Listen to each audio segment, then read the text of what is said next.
Hey, what's up? The patch landed as a minor update on March 5th, 2026, and the headline is really about pearlescent gear and some Ordonite adjustments. So if you've been grinding the new content from Bounty Pack 2, this will matter to you. First up, there's a fix for the Pearlescent Eigenburst. It's been updated to drop at its intended rate. That's a straightforward one-liner, but for collectors and speedrunners who've been feeling like the Eigenburst was mysteriously rare compared to expectations, this should help normalize what you're seeing when you clear the Ordonite encounters. Alongside that, the scaling on pearlescent drops in the Ultimate Vault Hunter levels has been adjusted. And the developers explained that the starting drop chance remains unchanged, but the way that chance scales as you climb UVH has been tuned, so you shouldn't see pearlescence vanish at higher difficulties or spike unpredictably. Those two changes together are basically the team saying they want pearlescence to feel rare and exciting, but also consistent across progression, so players can plan their builds without chasing impossible odds. Another systemic change, and this one has a ripple effect, is that they standardized dedicated loot reward chances across all bosses in the base game, bounty packs, and the Invincible encounters. That means the dedicated drops bosses are supposed to have now follow the same table regardless of whether you're clearing a base game boss, opening a bounty pack, or tearing into an Invincible.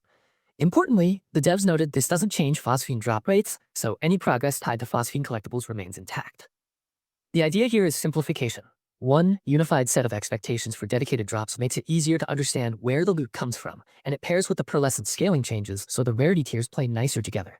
If you do a lot of targeted farming, expect your drop rate math to be more predictable after this. They also made combat and encounter adjustments around Ordonite content.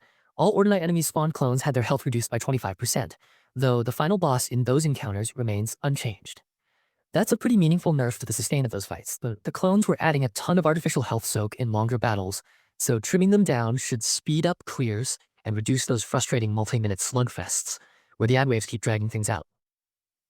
Additionally, Ordonite Cannisters now have more weight to them to create a softer flight and landing, and there's extra glow added so they're easier to spot. Both are small sounding, but the physics tweak plus improved visibility should cut down on accidental or missed canister plays and make the Ordonite mechanics more readable in the heat of a fight. If you rely on canister placement and timing for Ordonite interactions, you'll probably notice a steadier, more predictable arc to how they behave. Let's connect those notes back to the bigger pearlescent system that arrived with the Legend of the Stone Demon pack.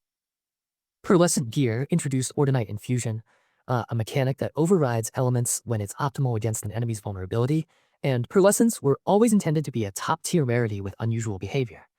What these patch changes do is refine how often those toys show up and make the entire loot ecosystem play nicer when a new rarity is in the mix. Since pearlescents can shift their elemental output to match targets, having a stable, understandable drop pattern helps players evaluate their collection and plan which fights to attempt for specific pearlescent roles. If you're experimenting with build variety or trying to slot a pearlescent into your rotation, this is the kind of back-end tuning that quietly improves your quality of life without changing how the gear works on the surface. Practical implications for people making content or streaming: fewer "why won't this drop" complaints in the chat, and fewer awkward runs where you expect a dedicated boss drop table to behave one way and it doesn't. For players who focus on efficiency, the unified boss drop rates mean you can craft more reliable routes through bosses and packs without having to remember special cases for different encounter types.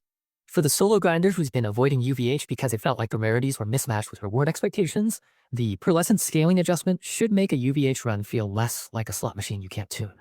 All of these are tuned to preserve rarity prestige while reducing variance that felt unfair or opaque. I'll also call out a few other niceties that were mentioned around this update window. The team reminded players to restart the game after applying the patch to avoid matchmaking connection errors, and they pointed folks to support resources if any weirdness persists. Standard housekeeping, but useful if you run into a hiccup. The full update notes package here covers weekly activities and other bugs fixed in the wider Bounty Pack 2 rollout. But the meat of this minor update is definitely the pearlescent drop tuning, the dedicated drop standardization, the Ordonite clone health trim, and the canister physics visibility improvements. Overall, this is the kind of small but impactful update that won't rewrite the meta overnight, but will make the grind less frustrating and the loot economy more coherent. If you've been farming pearlescents or planning Ordonite processor runs, expect more consistent results and slightly snappier Ordonite fights. Keep an eye on your runs and see if the Eigenburst shows up more often at the points you'd expect it. The change specifically calls that one out. And remember that the scaling behavior is the key tweak, not the base starting chance. That's it. Straightforward changes, thoughtful implications, and a real focus on making high-tier loot feel rare without being mystifying.